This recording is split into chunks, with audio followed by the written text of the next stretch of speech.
It is like that. یہ نفی ہے. لا اقسم بیوم القیامہ، تمہارے خیالات غلط ہیں، میں قیامت کی قسم کھاتا ہوں. تو فرمایا فلا اقسم بمواقع النجوم. وقع یقع کے کیا معنی ہے؟ اور یہ سورت کون سی؟ واقعہ. اذا وقعت الواقعہ.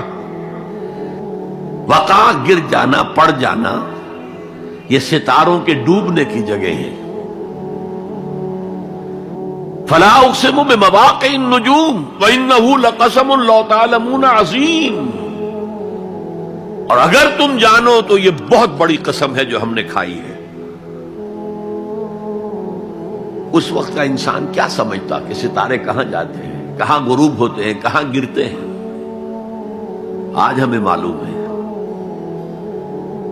سورہ حامیم سجدہ میں جو کہا گیا ہے سنریہم آیاتنا فی الآفاق وفی انفسہم حتی یتبین لہم انہ الحق، ہم انہیں اپنی نشانیاں دکھائیں گے آفاق و انفس میں، یہاں تک کہ یہ بات واضح ہو جائے گی کہ قرآن حق ہے.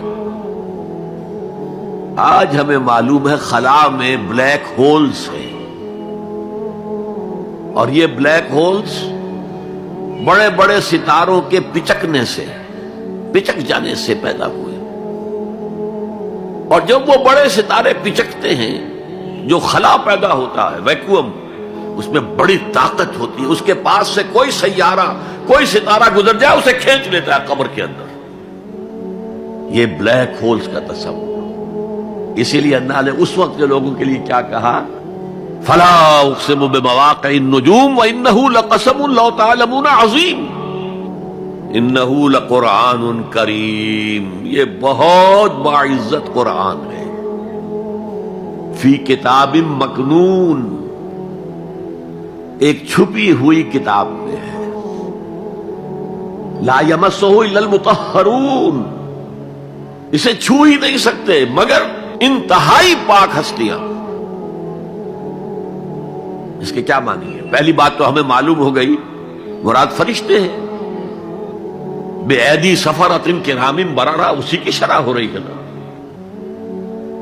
اسی سے ایک فقہی مسئلہ نکالا گیا کہ بغیر وضو کے ہاتھ نہ لگاؤ. لیکن اس کا اصل مفہوم کیا ہے وہ سمجھیے. قرآن کی روح تک کوئی نہیں پہنچ سکتا جب تک کہ تزکیہ نفس نہ ہو گیا. اگر حب مال، حب دنیا، حب جاہ، حب شہرت، اگر یہ تمام محبت میں دل سے نکل نہ جائیں تو قرآن کی روح تک آپ کی اپروچ نہیں ہوگی.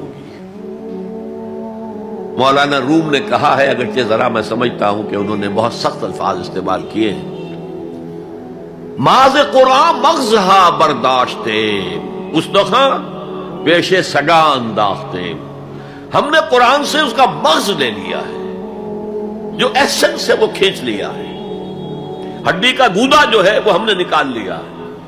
ہڈیاں ہم نے پھینک دی ہیں کتوں کے سامنے جو لڑ رہے ہیں. علم کلام کا مسئلہ ہے صفات حق حق سے جدا یا عین ذات. قرآن مخلوق ہے یا نہیں ہے، غیر مخلوق، اور بڑے بڑے ہو رہے ہیں اس کے اوپر. یہ کتے لڑ رہے ہیں ان ہڈیوں کے اوپر. ہم نے اس میں سے اصل شے نکال لی. وہ کیا ہے؟ اللہ کی محبت، اللہ کی معرفت. یہ ہے اصل شے.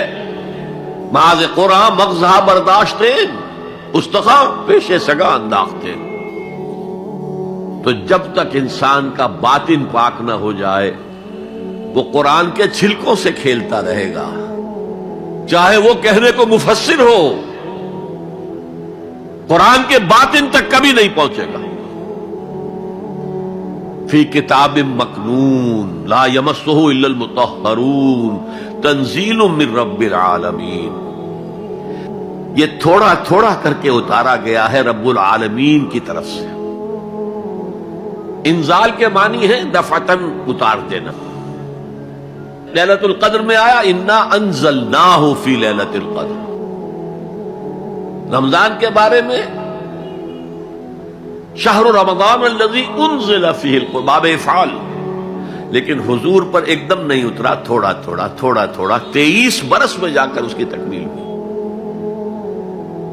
اب دیکھیے جو شکوہ کیا اللہ نے کیا اس جیسی نعمت سے تم مداہنت کر رہے ہو، بے اعتنائی کر رہے ہو، اسے پڑھتے نہیں ہو، اسے سمجھتے نہیں ہو، اس پر عمل نہیں کرتے، اسے اپنا امام نہیں بناتے؟ تمہارا طرز عمل یہ ہے، بلکہ تم نے اپنا نصیب یہ بنا لیا ہے کہ تم اسے جھٹلا رہے ہو۔ غور کیجئے، جھٹلانا جو ہے دو طرح کا ہے۔ ایک ہے زبان سے کہنا کہ یہ نہیں ہے، کوئی اللہ کا کلام نہیں ہے، یہ قرآن وغیرہ جھوٹ، سب اساطیر الاولین ہے، یہ محمد نے گھڑ لیا ہے وغیرہ وغیرہ، جھٹلانا ہو گیا۔ ایک جھٹلانا ہے عمل سے جھٹلانا، مان تو لیا اللہ کا کلام ہے لیکن اس کی حرام کردہ شے کو اپنے لیے حلال کیا ہوا ہے۔ حدیث نبوی ہے، ما آمن بالقرآن من استحل محارمہ، اس شخص کا قرآن پر کوئی ایمان نہیں ہے جو اس کی حرام کردہ چیز کو اپنے لیے حلال ٹھہرا لے۔ اس اعتبار سے غور کیجئے، اور اس کی مثال بھی دی ہوئی ہے سورہ جمعہ میں، مثل الذین حملوا التوراۃ ثم لم يحملوها كمثل الحمار يحمل اسفارا بئس مثل القوم الذین کذبوا بآیات اللہ واللہ لا يهدی القوم الظالمین۔ مثال ان لوگوں کی جو حامل تورات بنائے گئے تھے اور پھر انہوں نے اس کی ذمہ داری کو ادا نہیں کیا، اسے قائم نہیں کیا، اس کے احکام پر عمل نہیں کیا۔ جیسے فرمایا ہے سورہ اعراف میں، قل یا اہل الکتاب، کہہ دیجئے اے نبی صلی اللہ علیہ وسلم، اے کتاب والو، لستم علی شیء حتی تقیموا التوراۃ والانجیل وما انزل الیکم من ربکم، تمہاری کوئی حیثیت ہماری نگاہ میں نہیں ہے، تمہارا منہ نہیں ہے کہ ہم سے دعا کرو، جب تک کہ تم تورات اور انجیل کو اور جو کچھ نازل کیا گیا تمہاری طرف اسے قائم نہیں کرتے۔ آج اللہ ہماری دعائیں نہیں سنتا، 30 لاکھ جا کر حج کرتے ہیں، دنیا کے حالات میں کوئی ذرہ برابر فرق آتا ہے؟ اول تو حرام کی کمائی سے حج ہو رہا ہے، تو حج ہے ہی نہیں سرے سے۔ جو کچھ کرتے گئے تھے سودی کاروبار وہی آ کر دوبارہ شروع کر دیا، سرکاری ملازمت تو جو رشوت پہلے لے رہے تھے اس کے بعد آ کر شروع کر دیا۔ یہ کیا ہے؟ یہ تکذیب بالعمل ہے، جھٹلانا ہے۔ تم نے اپنا نصیب یہ بنا لیا ہے کہ تم قرآن کو جھٹلا رہے ہو، جیسے کہ انہوں نے جھٹلایا تھا۔ مثل الذین حملوا التوراۃ ثم لم يحملوها كمثل الحمار يحمل اسفارا، ان کی مثال ان گدھوں کی سی ہے جن پر کتابوں کا بوجھ لاد دیا گیا۔ مکالمات فلاطوں، گٹھڑی باندھ کر گدھے کے اوپر رکھ دیجئے تو کیا وہ واقعی منطقی اور فلسفی بن جائے گا؟ یہ مثال اللہ دے رہا ہے۔ اور یہ مثال کیوں دی گئی ہے؟ اس آئینے میں ہمیں ہماری تصویر دکھائی گئی ہے۔ تم اگر قرآن کا حق ادا نہیں کر رہے تو تمہاری مثال وہی ہے جو یہود کی تھی۔ بئس مثل القوم الذین کذبوا بآیات اللہ، بری مثال ہے اس قوم کی جس نے اللہ کی آیات کو جھٹلایا۔ تو زبان سے تو یہودیوں نے کبھی نہیں جھٹلایا تورات کو، عمل سے جھٹلایا ہے۔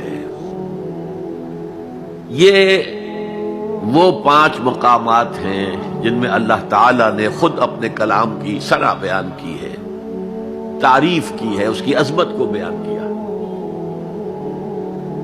اب میں آپ کے سامنے ایک حدیث رکھنا چاہتا ہوں، حضور نے کیا فرمایا۔ ایک حدیث سنا چکا ہوں آپ کو، عن عثمان بن عفان رضی اللہ تعالی عنہ قال قال رسول اللہ صلی اللہ علیہ وسلم خیرکم من تعلم القرآن وعلمہ، تم میں سے بہترین لوگ وہ ہیں جو قرآن سیکھیں اور سکھائیں۔